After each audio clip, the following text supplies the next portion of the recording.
Let's kick things off with a huge question, one that could genuinely reshape the world order. We're asking whether a massive change happening right now in Europe is about to challenge America's top spot on the global stage. For the better part of a century, Germany was this economic powerhouse that, by choice, stayed on the military sidelines. But in 2022, that all changed. A sleeping giant woke up, and now everyone is watching to see what happens next. And the scale of this awakening? Well, it's pretty staggering. 100 billion euros. That's the number Germany dropped for a special fund just to overhaul its military. Now, this isn't just some line item in a budget. No, this is a statement. It's a signal that decades of German foreign policy have just been thrown out the window. Now, at first glance, you'd think this is amazing news for the US, right? Washington has been pushing its allies to step up for years. But history is full of twists and turns. So what is this really? Is it the birth of a stronger, more dependable partner? Or is it the beginning of a whole new problem? To really get what's at stake here, we first have to wrap our heads around just how monumental this change is. I mean, this isn't just a policy adjustment. It's like Germany is rewriting its entire job description for its role in the world. So today, we're really digging into an analysis that asks that core question.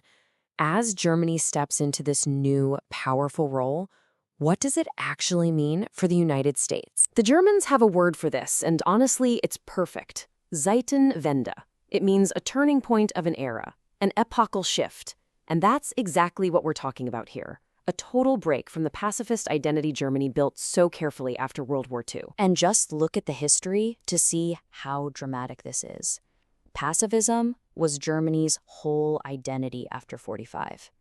Even when Germany reunified in 1990, people were worried it would be too strong. But the events of 2022 changed the game.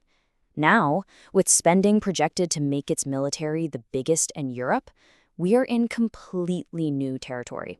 It's a seismic shift. Okay, so let's explore the first possibility. This is the sunny side-up version. The outcome that, on the surface, seems like a win for Washington. For literally decades, you've heard the same complaint from Washington. It doesn't matter who is in office. The idea was that European allies, especially a rich country like Germany, were free riding under the American security umbrella. The US was footing the bill for NATO's defense, while others, not so much. And you can see it right here. For years, Germany was well short of that NATO goal to spend 2% of its GDP on defense. But the Zeitenwende flips the script entirely. Now the plan is to blow past that target, hitting 2.4%.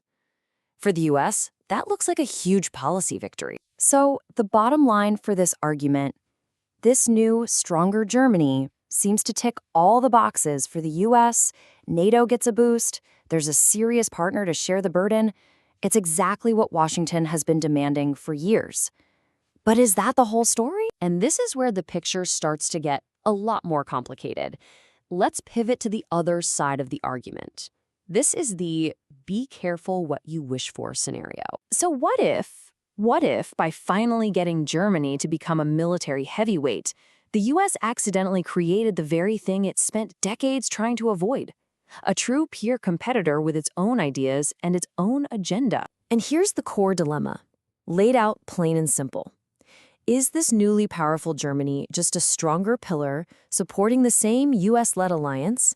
Or is it the beginning of a truly independent European power that might one day want to lead, not follow? This isn't some new fear.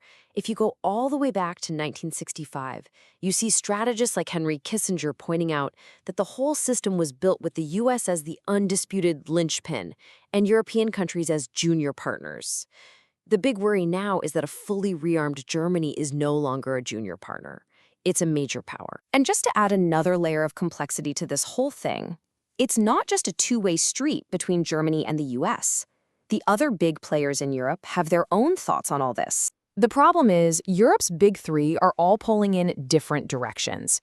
You have Germany aiming to be Europe's top military. Then there's France, which has long been pushing for what it calls strategic autonomy. That's basically code for less reliance on the US. And then you have the UK, which wants to stay as close to Washington as possible. It's a recipe for instability. And let's not forget the historical baggage here. The fear of a dominant Germany is frankly baked into Europe's modern DNA. Leaders like Britain's Margaret Thatcher were openly worried about German reunification, afraid it would throw the whole continent off balance. That kind of skepticism doesn't just disappear overnight. So, where does all of this leave us? Well, the honest answer is that the script for this next chapter of history, it's still being written day by day. So what happens next really boils down to three huge variables we all need to watch. First, what path does Germany choose? Does it stick close to the US or forge its own way? Second, how does the US react?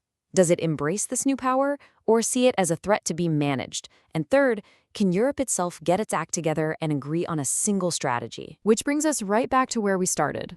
Is Germany's reawakening the moment the US finally gets the powerful burden-sharing ally it's always wanted? Or is it the beginning of the end for unchallenged American leadership as a new power rises in Europe? The answer to that question is going to define our century.